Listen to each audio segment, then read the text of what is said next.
Kearifan lokal merupakan bagian dari budaya suatu masyarakat yang tidak dapat dipisahkan dari masyarakat itu sendiri. Kearifan lokal biasanya diwariskan secara turun-temurun dari satu generasi ke generasi. Nusa Tenggara Timur atau kerap kali disebut dengan NTT merupakan salah satu provinsi di Indonesia yang memiliki budaya sangat beragam.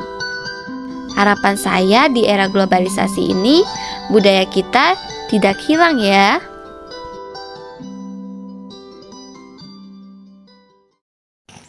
Di sini saya akan mengajak teman-teman semua untuk mengunjungi salah satu desa di Pulau Rote. Kira-kira kearifan lokal apa yang ada di sana? Ikuti terus perjalanan saya ya teman-teman.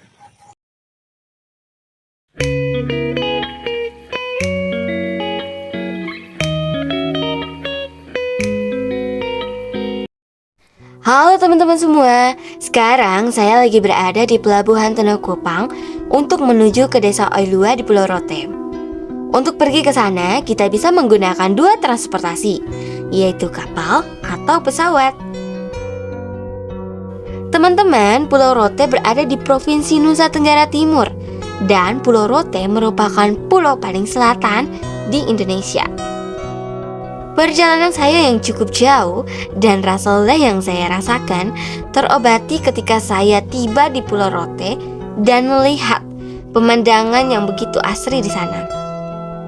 Pulau Rote kerap kali menjadi destinasi wisata pilihan yang dituju oleh para wisatawan lokal hingga wisatawan asing karena memiliki pesona alam yang indah dan budaya yang masih sangat kental. Oke, mari kita lanjut perjalanan kita. Kurang lebih sekitar 30 menit, akhirnya saya tiba di desa Oilua. Dan saya disambut hangat oleh keluarga di sana. Saat berada di desa Oilua ini, saya melihat ada satu kebiasaan yang mereka lakukan, yaitu menyadap pohon lontar. Jadi teman-teman, dari zaman nenek moyang, masyarakat Rote sudah menggunakan keahlian mereka untuk mengolah pohon lontar, mulai dari daun lontar hingga akar lontar untuk kebutuhan mereka sehari-hari. Hal ini masih dilakukan oleh masyarakat Rote hingga sekarang.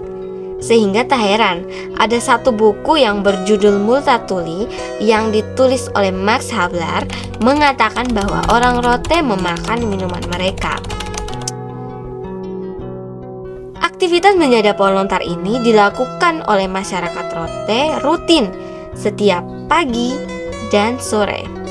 Menyadap pohon lontar merupakan salah satu kegiatan atau pekerjaan masyarakat di desa Oilua yang cukup berbahaya karena pohon lontar yang begitu tinggi dan saat memanjatnya pun harus membawa pisau untuk mengiris dan hike untuk menampung air lontar, sehingga tidak semua orang dapat memanjat pohon lontar kecuali mereka yang sudah terbiasa dari kecil. Air lontar hasil sadapan ini kemudian dimasak. Masaknya pun menggunakan tungku khusus yang dibuat dari campuran air dan tanah putih, kemudian ditambahkan dengan batang padi yang sudah tua. Jadi tungku ini, jika teman-teman berkunjung ke setiap rumah yang ada di desa Oilua ini, pasti teman-teman akan melihat tungku ini. Oh iya, jangan lupa untuk menaruh daun kelapa di saat kalian memasak air lontar ya. Hal ini berfungsi supaya air lontar yang mendidih tidak keluar dari wadah. Setelah dimasak, air lontar ini akan menjadi gula air yang sangat nikmat dan siap untuk dikonsumsi. Aktivitas lain yang dilakukan masyarakat Oilua ini yaitu menanam padi. Jadi sebelum berangkat ke sawah, biasanya mereka tidak lupa membawa gula air ataupun air lontar yang masih mentah untuk diminum, dan air lontar ini atau gula air yang mereka minum akan membuat mereka kembali segar. Nah, ini salah satu alasan terkadang air lontar yang dihasilkan itu kebanyakan dari mereka tidak menjualnya, tetapi mereka mengonsumsinya untuk keperluan mereka sehari-hari, kecuali dalam momen-momen tertentu atau jika ada yang sudah memesan. Masyarakat desa Oilua ini tidak hanya memanfaatkan air lontarnya saja, tapi mereka juga memanfaatkan bagian lain dari pohon lontar untuk keperluan mereka. Mulai dari daun lontar. Daun lontar ini mereka gunakan untuk membuat atap rumah, nyiru, tikar, dan lain-lain. Kemudian dahan lontar. Dahan lontar ini mereka gunakan untuk membuat pagar rumah atau pagar kebun. Kemudian ada batang lontar. Batang lontar ini mereka gunakan untuk membuat dinding rumah, plafon rumah, tempat duduk, dan lain-lain. Tidak hanya keperluan mereka sehari-hari, tetapi mereka juga memanfaatkan pohon lontar yang dimana pohon lontar itu dapat diolah sehingga pohon lontar itu menjadi obat. Jadi ada beberapa bagian dari pohon lontar yang mereka manfaatkan untuk menjadi obat tradisional. Begitu bergantungnya masyarakat Oilua terhadap pohon lontar membuat saya banyak belajar bahwa manusia dan alam tidak dapat dipisahkan. Dalam kehidupan yang sederhana ini, masih ada senyum yang keluar di pipi mereka. Saya jadi belajar bahwa Tuhan sudah menyediakan segala sesuatu. Tinggal kita merawat, menjaga, dan mengolahnya dengan baik. Saya Ferandetika Nenabu, terima kasih sudah menonton.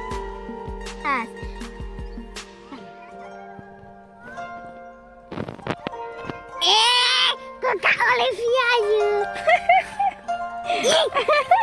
Masuk.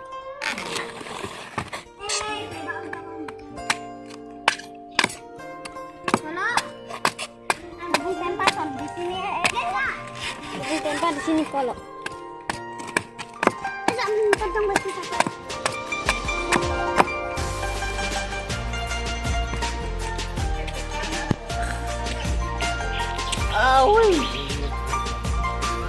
Dia pungkalnya itu pakai tangan.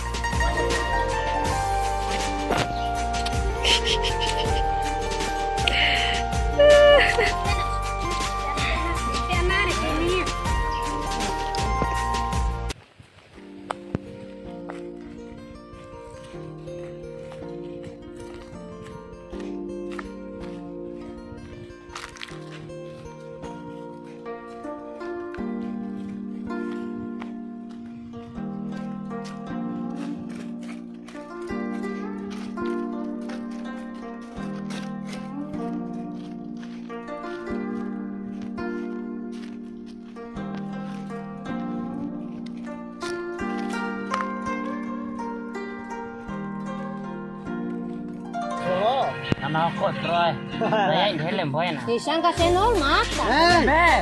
Helm ini na. Tangga hele mata le Maria fa bona. Helm makan doa ini.